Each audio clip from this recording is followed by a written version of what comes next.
The Notre Dame Fighting Irish have a massive official visit weekend coming up. Let's break it down.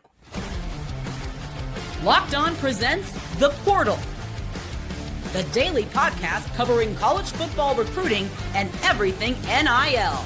Part of the Locked On Podcast Network. Your team every day.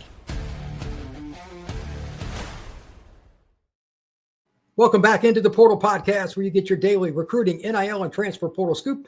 I'm your host, Brian Smith, longtime college football writer and recruiting analyst. Thank you for making the Portal Podcast your first listen each and every day. Today's show is brought to you by Game Time. Download the Game Time app, create an account, and use code LOCKEDONCollege for $20 off your first purchase. Notre Dame is in contention for a top 5 recruiting class. Marcus Freeman and his staff have another loaded official visit list.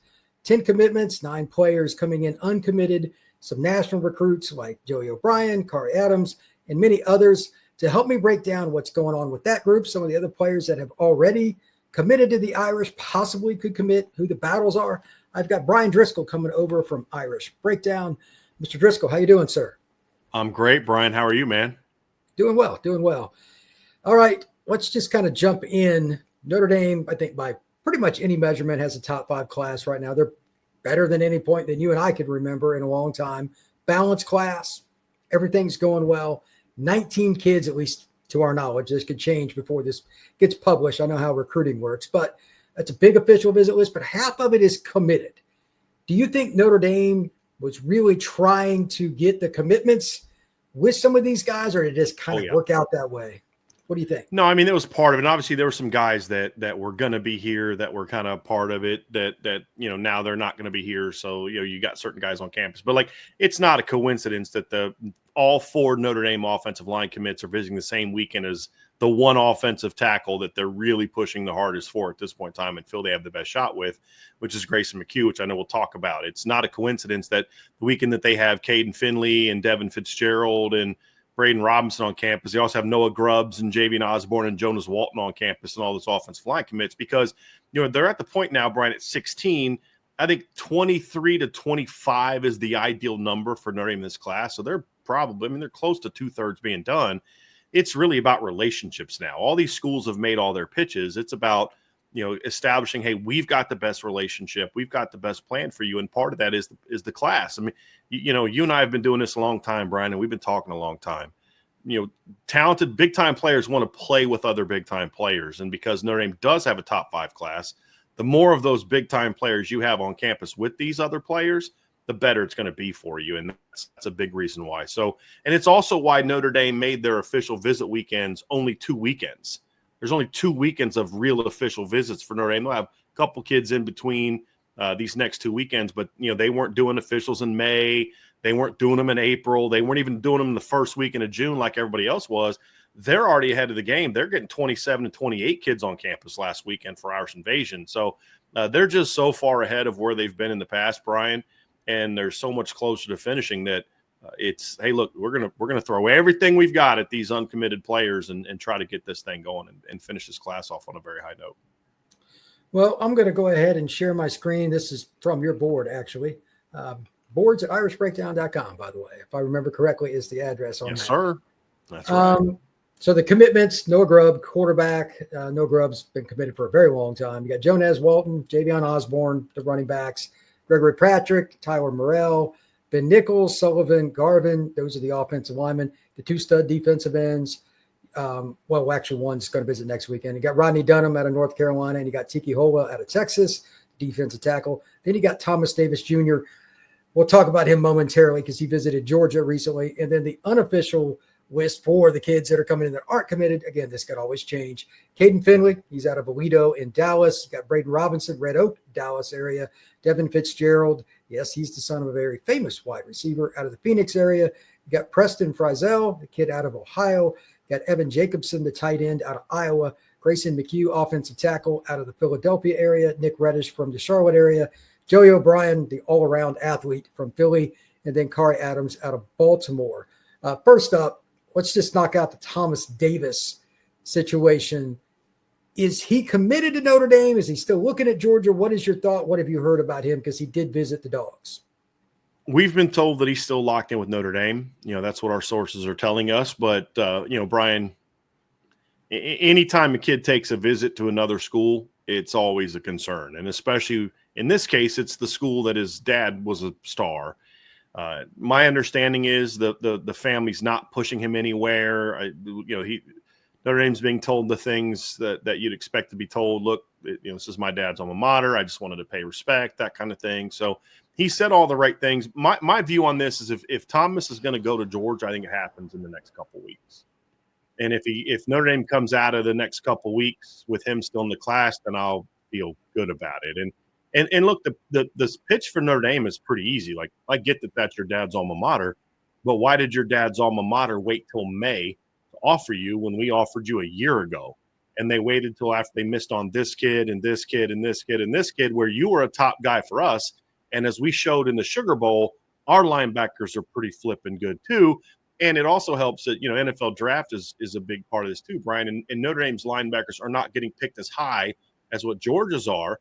But Notre Dame's starting linebacking core in 2022 and 2023, the entire core was drafted once their careers were over, and J.D. Bertrand, Maris Leofau, and Jack Kaiser. So, that's the pitch for Notre Dame, and it's a pretty good pitch. And when your head football coach is a former all Big Ten linebacker and captain Ohio State and defensive coordinator, that certainly helps. But, then there's that pull to his dad's alma mater. And so I think Notre Dame's got a good place to be right there, but I always get a little bit apprehensive about being too bought into the no, I'm locked in, because we've seen this a bunch of times. It's not related to Thomas Davis Jr. specifically, because everything we've been told is he's been a pretty straightforward kid. He told Notre Dame right away that he was going to do it. There was open communication. It wasn't something like where a kid that flipped to a school last year was on a visit, didn't want Notre Dame to know, and wanted to keep it secret and all that kind of stuff. Thomas has been open and honest with Notre Dame about it, communication during the visit and communication after the visit. So far, so good. And this weekend will be a big part of trying to lock that down. Is Kaydon Finley, I don't want to say the most important recruit, but the one the most talked about on your boards because he's a receiver and they've been focusing on him the most? Oh, certainly. I mean, look, that's a position that it hasn't been a position that's been recruited as consistently strong as other positions on the team. And obviously last year's receiver class on paper wasn't going to blow anybody away. I think that class is better than people give it credit for. I'm very high on Elijah Burris. I was the minute they got on him. And I think Scrap Richardson's a very intriguing prospect, a dynamic athlete that just has to learn how to play the position. And we saw him make a pretty impressive catch in the blue gold game during the 7-on-7 portion of it. But Notre Dame fans want to start getting more of those top level players, where if one guy doesn't pan out, you're okay, I guess we're just not going to be that good at this year at wide receiver. And Kaydon Finley certainly brings that to the table. He's a Texas kid. He's incredibly productive. The staff has been on him for a while. He's a highly ranked player. I think Rivals has him in the top 100. I view him as a top 100 player.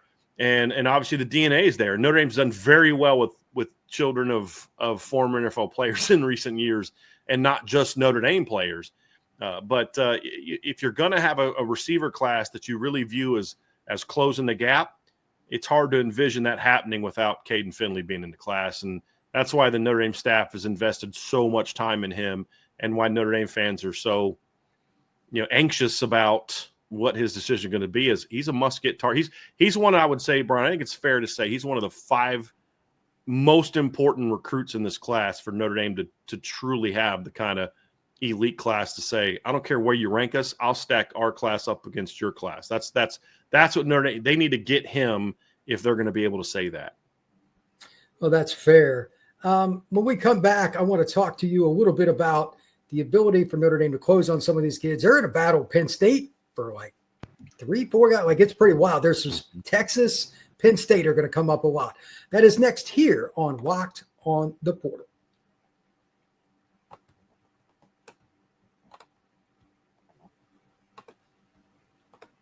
The NBA Finals are underway with the Pacers and the Thunder. It's a great playoff opportunity with buzzer beater shots, all kinds of intrigue, and a great combination of teams playing. And Game Time gives you a chance to get in on the action. Last-minute seats, great deals, and it's also up to 60% off for your tickets.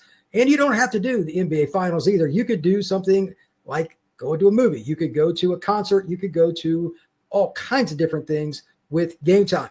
If you like going to events, Game Time is a great place for you. Take guesswork out of buying tickets with Game Time. Download the Game Time app, create an account, and use code LOCKEDONCollege for $20 off your first purchase. Terms apply. Again, create an account and redeem code LOCKEDONCOLLEGE for $20 off. Download the Game Time app today. Last minute tickets, lowest price guaranteed. All right, let's get this going again here, and let's talk a little bit more, Mr. Driskell, about the opportunity for Notre Dame to try to secure some things. Again, as I noted right before we went to break, Penn State and Texas are going to be themes. Kaydon Finley, it's probably the Irish or the Longhorns. A&M's in it too, but probably one of those two. Brayden Robinson, I would say he's on commit watch. That's my guess. Miami's the other possibility. He's out of Red Oak. He's a kid I've known since he was in 8th grade. He can fly. Would Notre Dame take him right now, or what's the situation? I don't know how many receivers they want, honestly. What's the circumstance? 4's the target number. 5 is where they'll go to if it's the right guys. I still would say I would not completely write off Arizona just yet. They're obviously going to be able to sell what they did with the McMillan kid the last couple of years, but I believe they would take him. What I don't know, and I said this on my board, and I'll just give you this little nugget, Brian, is I don't know where Notre Dame is with Brayden Robinson. It's been hard to get that answer from sources since they landed Bubba Frazier. And all I know is that the staff thinks he's a very talented player.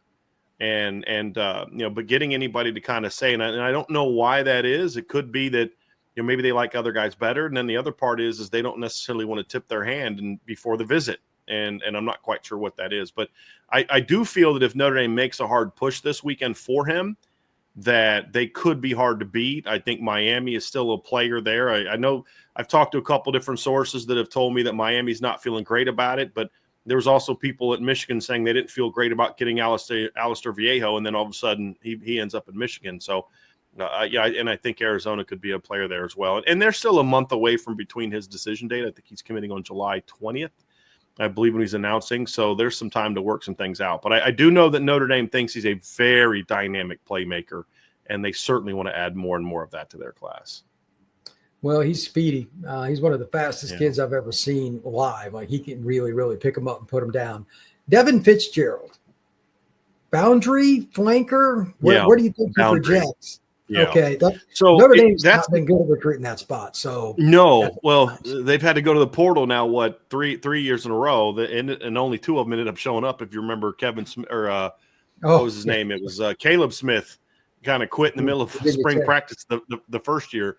And then, of course, they got Bo Collins last year, and then Malachi Fields this upcoming season. But, Micah Gilbert's there. But outside of Micah Gilbert, there's not a lot of other true boundary players that they've been able to land in recent seasons. So that's a big one. They made a trip down to Arizona during the spring evaluation period and came back with a much different view of Devin Fitzgerald. And they had a chance to kind of see him in person, see him work out, see some of the improvements he's made. They obviously did a dive into his film, and he rose up the boards after that visit, even with some other guys on the board at the time that they felt good about, like Cohen Brown and some other players. They came away much more impressed, and that visit in the spring to go see him really changed the game as far as how Notre Dame evaluated Devin Fitzgerald. And then, of course, I think there's some other boundaries on the board. Brian Williams comes and visits next weekend. But I think they really like him. I think the staff is high on him, and really what it comes down to is he's got elite ball skills, as you would expect Larry Fitzgerald's son to have. He's a smart football player. It's just about, will the athleticism take a jump when he gets to college? And that's what I think Notre Dame and Clemson are banking on, that which we've seen with former NFL players is, you get to that 18, 19-year-old mark, and all of a sudden that athleticism kind of kicks in a little bit, maybe late, and they become big-time players. We saw that with Bryce Young. I mean, when Notre Dame first offered Bryce Young, you're like, this kid is not in the same universe as his father. And then all of a sudden, just senior year, that light clicks, and he grows 40 pounds in the offseason, and all of a sudden, boom, he's an elite talent. So I think that's a little bit what they're banking on. But he had really impressed them with that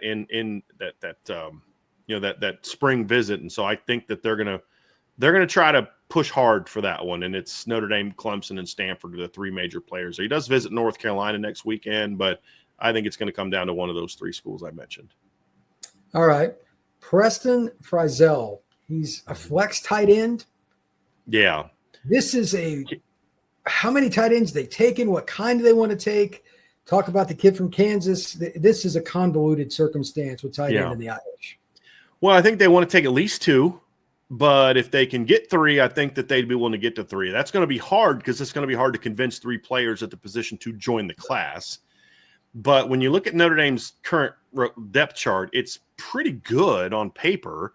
You've got Eli Raridan, you've got Cooper Flanagan, you've got Ty Washington, you've got Jack Larson, Kevin Bauman, a former top 150, 250 recruits there. And then, of course, James Flanagan's going to be a freshman who's an absolute dude that Notre Dame is high on. But, Bauman and Raridan are done after this year. Cooper Flanagan's going to miss probably most of the season with an Achilles injury. Who knows how he's going to be coming back from that. Ty Washington only has 2 years left. He missed a chunk of 2023 with injuries. And then, of course, he was removed from the Arkansas team this past year. So there's a lot of uncertainty there. And there's going to be opportunities for freshmen at tight end to come in and help them in 2026. And so they're going to try to convince three players to come, in my opinion. And if they don't get that many, they'll probably have to go to the portal next year. But I think what they're looking for, Brian, is you want at least one compliment to James Flanagan, who they signed in 2025, who's a 6'5", 230-pound hockey player, all-state, thrower in track, dominant run blocker at the high school level, can run and catch, but he's a bit of a throwback. He's more Michael Mayer than he is Tyler Eifert, James Flanagan. So now they're kind of looking for the Tyler Eifert thing, and that's something Mike Denbrock did a lot when he was at Notre Dame.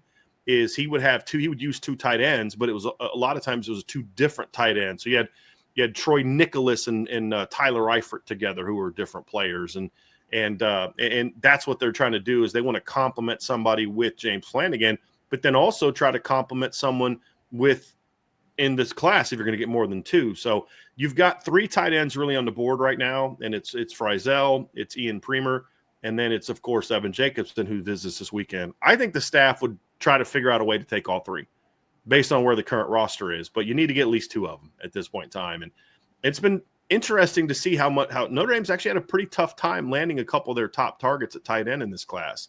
And I think Premer's probably the top of the board guy.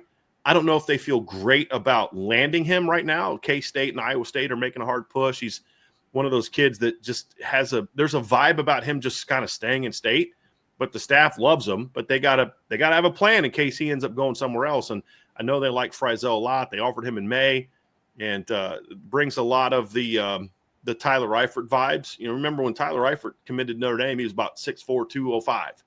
And then it ended up being a 6'6", 250-pound guy by the time his career's over at Notre Dame. But he could run. He was, Tyler was a wide receiver at Bishop Luers in high school, but he just had that frame. You knew he's going to grow, and that's what they're seeing in Preston Fryzel is a kid that can flat out run. He can catch the ball. He had 10 touchdowns last year, averaged 19 yards a catch at Toledo Central Catholic, which, as you know, Brian, in Northwest Ohio is one of the better schools in Northwest Ohio. It's a lot of talent, Toledo. So a little bit of a Blake Bloomer sleeper for Notre Dame. And I think that if it's going to be, do they make a push for him this weekend? If they do, I think Notre Dame could be hard to beat. Well, the Toledo kid, and is Ohio State after Fryzel? Like, that's always the question. Like it's Iowa, it's Minnesota, it's schools like that. Yeah, Ohio State's not after him. And Notre Dame's done well there when they've wanted to. That's where Deshaun Kaiser's from. It's Central Catholic's a place that's got some Notre Dame ties. So, but no, Ohio State's not on him. It's a Minnesota deal. It's. I think he's visiting Iowa next weekend. He's been to Minnesota. It's those type of Big Ten schools that they're going to be after.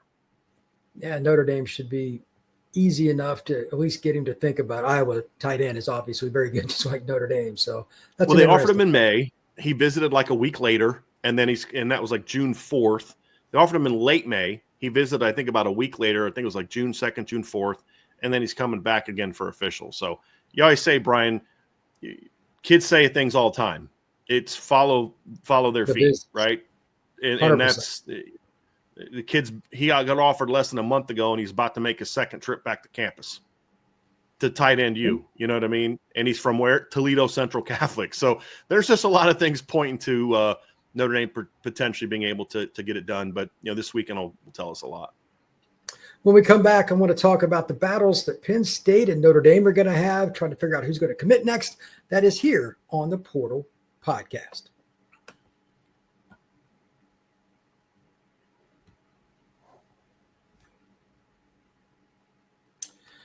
All right. We have one more really important team to talk about in terms of competition. Penn State and Notre Dame have historically battled for a million players. Rocket and different guys have been talking. Ricky Tim Waters. There's a Ron lot Paulus, of guys. Yeah, it's Notre Dame's won their share. Penn State's won their share. For whatever reason this year, it's even more than normal. And it's not all PA kids either, but we'll start there. A lot of Virginia kids and Maryland kids as well. Yeah. Oh, yeah. Yep. But the first one that I want to talk about is somebody that I don't think everybody really knows a ton about. And offensive tackle is a hard position to project to begin with. And when you think about all the opportunities for guys to go to a place like Penn State or Notre Dame or Texas, it's not easy. They got to make determinations because there's a ton of guys that weigh 270, 280, 300, 350, whatever it may be. But not everybody is able to go to a level and play and really make a difference. Grayson McKeough is a late riser, plays at LaSalle College just outside of Philadelphia. He's Joey O'Brien's teammate. We'll talk about him in a second. What's the latest with the offensive tackle and the Irish? Well, what's interesting is there's a lot of people early on that thought that Notre Dame was on him as some sort of, recruit him to help you with Joey O'Brien, but that's not really how that went down. He was a late bloomer. It was an interesting deal, Brian, because obviously Notre Dame went through a transition this season and from a recruiting standpoint with Chad Bowden leaving and then, bringing in Mike Martin. And there was a time period in between there that Notre Dame fell behind a little bit with some of the new evaluations. But once they finally got on Grayson McKeough, he shot up their board. There was other tackles on the board. Okene Boku's going to visit next weekend. He's a guy that Notre Dame likes a lot. Claude Puma from Chicago is a kid that's on Notre Dame's board. There were some guys. Evan Goodman was a player that Notre Dame was on for a minute. But once Joe Rudolph had a chance to evaluate his film and then meet him in person to kind of see that the body checks out, he became priority number one at offensive tackle.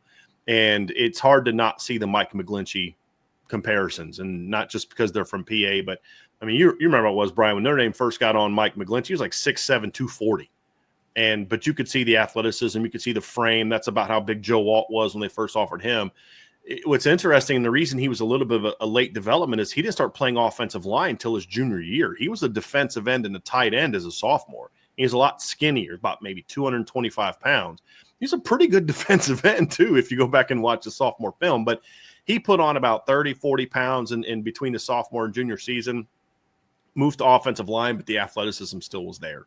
Great feet. He bends naturally. That's always a big concern with 6'7" kids is, can they bend? He's an easy bender, plays really good pad level, excellent change of direction. And the biggest surprise for me, because he is still a pretty skinny player, he's got a lot of pop in those hands, Brian, pretty heavy hands. So there's a lot to like about Grayson McKeough, but the minute he visited and Notre Dame got to see him up close and see that he was interested in them, he became priority number one at offensive tackle, in my opinion. So just the way that they're treating him. So there's a reason why this weekend and not next weekend is when they brought all the 4 committed offensive linemen on campus. All 4 of them are going to be on campus this weekend, and that's not a coincidence. That's fair. All right, let's talk about Joey O'Brien. His recruitment has been all over the place. I have a different opinion of him. It seems like every week on where he's going to go. It's wherever he visited most recently, it would seem. Yeah, well, Clemson wows a lot of kids. They probably do as good, if not better, than anybody else on official visits in the country. That's not shocking. He's also been to Penn State many times. I've always thought that if he would have committed to Penn State, it had been earlier because he's so close to it. Yeah. He's 2 hours from Happy Valley. Notre Dame's kind of been the happy medium. He's been there quite a few times, but not as many as Happy Valley, I'm sure. Where do you think Notre Dame stands, and how does Notre Dame get this one done? Well, they just got to remind Joey, there was a long time, Brian, when Notre Dame seemed to be the pretty clear leader for Joey O'Brien.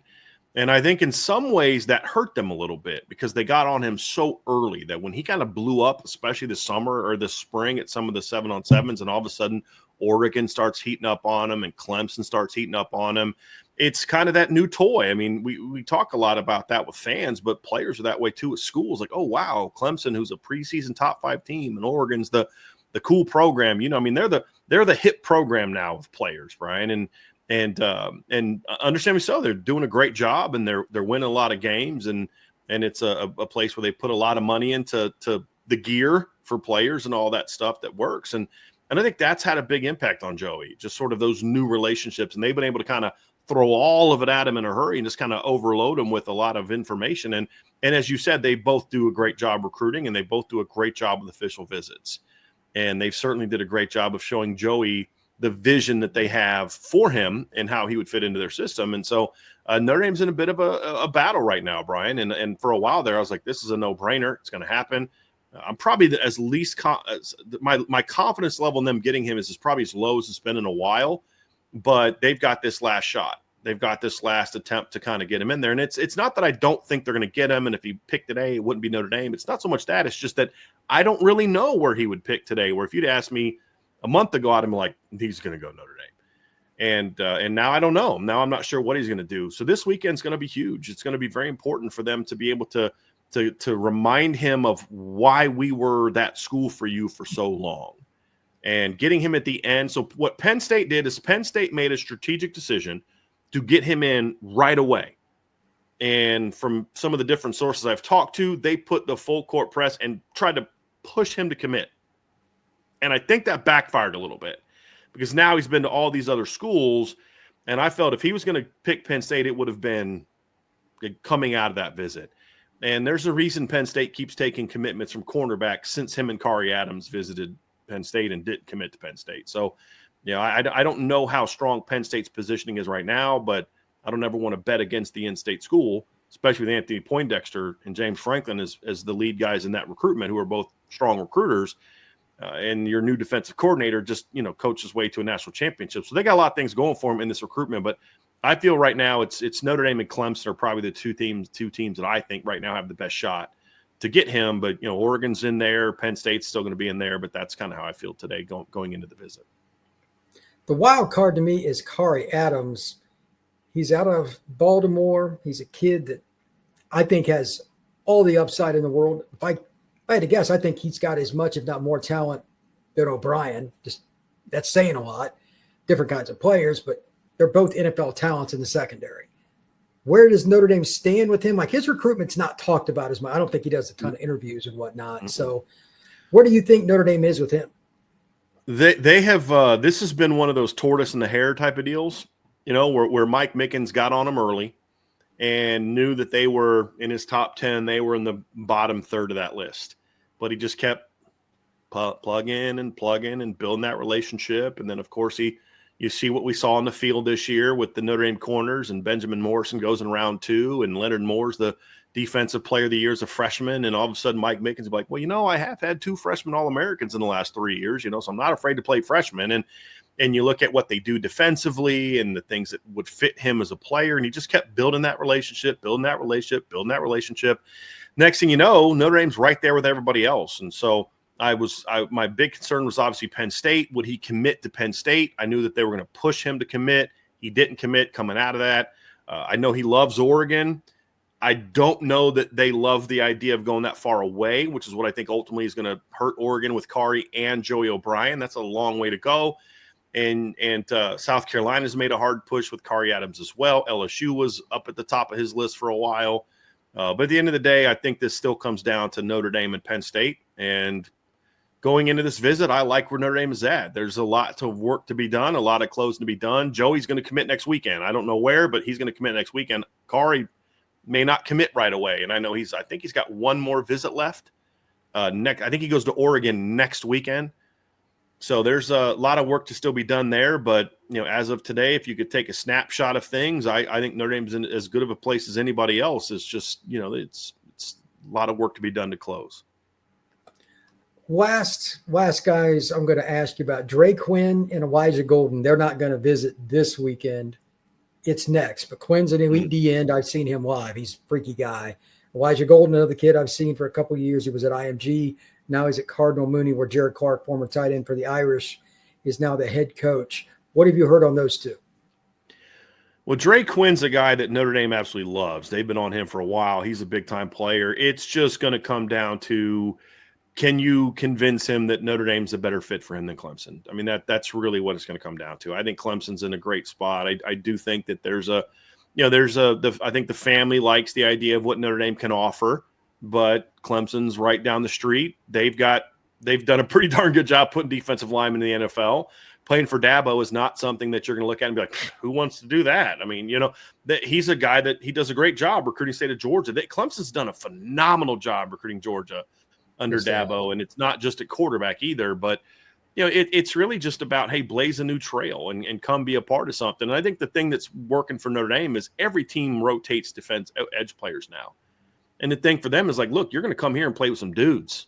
Rodney Dunham and Ebenezer Iwatade and those type of players. So it's just about selling that pitch. They absolutely love the kid as a player. Elijah Golden's another guy that Notre Dame's been on forever, Brian. And for a while, there was another school where Notre Dame seemed to be the team to beat. And then, of course, Bama gets involved and some of the big-name schools get involved. And I think Elijah really liked that. And I think he liked that attention from some of those big-time Southern schools. And now it's a bit of a toss-up. I think Alabama's going to push hard to try to get him to commit this weekend and try to get him to not visit Notre Dame, which is exactly what Ohio State smartly did with Khary Wilder, to try to convince him, hey, kind of a take it or leave it type of situation. And if you're going to do that, you can't visit Notre Dame next weekend. And that's what Texas did with Cohen Brown. And that's what a lot of schools do. It's not that's something wrong with it. It's just kind of the deal. It's like if you can get a kid to commit and not visit other schools, you got a pretty good chance of getting them. You know what I mean? So that's kind of where they're at with it. They just got to get through this next week. And I think if they can get Elijah on campus next weekend and just remind him about the connection they have, and him and Al Washington have had a very strong connection, he's a must-get recruit for them. And he's really sort of the final piece of the puzzle. Dre Quinn is a guy they want to have just an elite three-man DN group, which would be as good of a defensive end trio that Notre Dame's had since the Aaron Lynch, Eshak Williams, Stephon Tuitt group back all the way back in 2011. And that's that, talking about closing the gap big time, is that kind of group. And that's what the sales pitch is like all three are going to play, because that's what we do. We rotate. We play a lot of guys. And that's, when you're playing 15, 16 games a year, that's important, which is what Notre Dame, feels they're going to be doing. So, these two guys are going to be different between Notre Dame having a really good D-line class and Notre Dame having an elite D-line class. Got to get at least one of those two. And if you get both of them, Notre Dame's going to be able to say, hey, I'll stack our five against anybody else out there in the country from a defensive line standpoint. And it's a lot of Southern kids. It's a lot of athleticism. And what's the one thing that Notre Dame's been missing in recent years? The ability to just have a front four that can pin their ears back and get after the quarterback. If you give Notre Dame that, it's like, okay, now we're going to have some fun on defense. And that's the sales pitch that Notre Dame is making. Is like, look, we are trying to become that team now, but we need you guys to make it happen. It worked with Rodney, worked with Ebenezer, now they're and Tiki Hola. Now they're hoping they can make it and have that same pitch work with Elijah Golden and Dre Quinn. Brian, tell everybody where they can find your work, my friend. Best place is the absolute best place is where Brian talked about earlier. It's at our premium website, boards.irishbreakdown.com. I gave the latest intel on all the recruits that we talked about today. You can also find our YouTube channel, which just type in Irish Breakdown in YouTube, you'll find us. And of course, anywhere you listen to your podcast, Spotify, Apple, wherever, type in Irish Breakdown, you subscribe to our podcast there. And then you can find me on X at Coach D178. Appreciate it, sir. It's been a lot of fun talking Irish official visits and all their recruiting. You can find the Portal Podcast on YouTube, Spotify, Apple, Podbean, wherever you get your podcast. This has been the Portal Podcast.